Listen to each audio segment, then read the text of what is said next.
Oke, Assalamualaikum warahmatullahi wabarakatuh. Perkenalkan, nama saya Zaidan Irfandito dari kelas TEF 4402 dengan NIM 11042011133. Nah, di sini saya akan menjelaskan mengenai beberapa isu terkait data yang terjadi di Indonesia maupun dunia internasional. Nah, saya telah melakukan berbagai literatur mengenai isu data. Salah satunya yaitu mengenai privasi dan pelindungan data pribadi. Isu ini itu mencakup kekhawatiran tentang bagaimana data pribadi individu dikumpulkan, disimpan, diproses, dan dijamin keamanannya.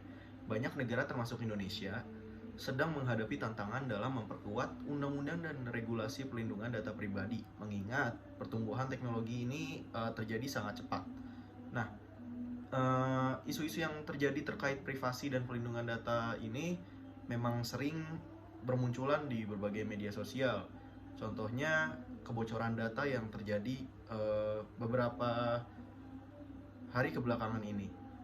Nah, kebocoran data ini bisa dibilang sangat-sangat berbahaya. Mengapa? Karena data-data pribadi, entah itu alamat, tanggal lahir, atau bahkan akun-akun yang mungkin kita gunakan sehari-hari, itu bisa disadap oleh orang yang atau pihak yang tidak bertanggung jawab. Maka dari itu, privasi dan perlindungan data pribadi ini seharusnya dijaga ketat oleh pihak yang berwenang. Nah, adapun privasi dan perlindungan data pribadi ini tidak akan terjadi atau isu-isu bermunculan apabila keamanan data itu lebih baik dibanding serangan cyber. Semakin seringnya serangan cyber yang menargetkan data pribadi oleh kelompok peretas, organisasi kriminal, atau bahkan negara-negara lain menjadi isu utama. Hal ini menyoroti kebutuhan akan perlindungan data yang lebih baik, termasuk sistem keamanan informasi yang kuat dan tindakan pencegahan. Nah, adapun isu yang bermunculan selain perlindungan data pribadi, yaitu ada penggunaan data oleh perusahaan dan etika penggunaan.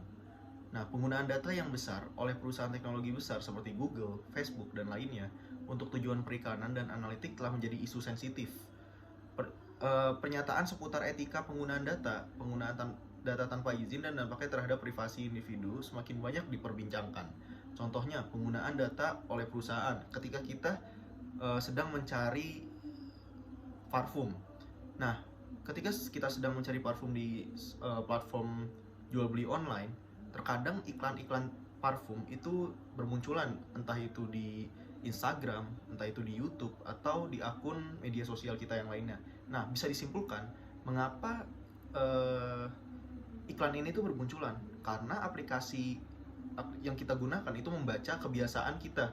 Contoh, kita hobi tentang bersepeda, maka iklan-iklan yang bermunculan itu cenderung ke hal yang berbau sepeda. Nah, itu kan termasuk penggunaan data oleh perusahaan dengan keuntungan iklan yang mendapat target yang semakin jelas, yaitu dilihat dari kebiasaan atau hobi si penggunanya. Nah, itu merupakan isu yang sensitif karena perusahaan itu sebenarnya tanpa izin menggunakan data atau selalu mengecek kebiasaan kita. Nah, lalu ada ketergantungan pada data dan teknologi. Masyarakat semakin bergantung pada data dan teknologi untuk berbagai kebutuhan sehari-hari. Hal ini menghadirkan tantangan terkait keandalan data, keamanan, juga kesenjangan akses terhadap teknologi informasi di berbagai wilayah.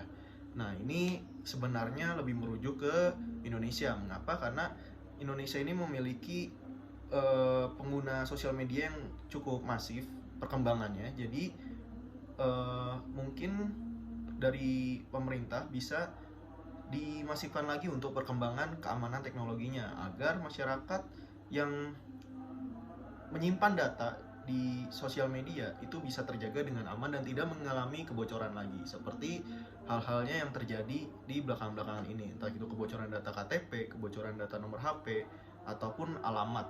Nah, mungkin segitu saja isu tentang data dari saya. Kurang lebihnya mohon maaf. Assalamualaikum warahmatullahi wabarakatuh.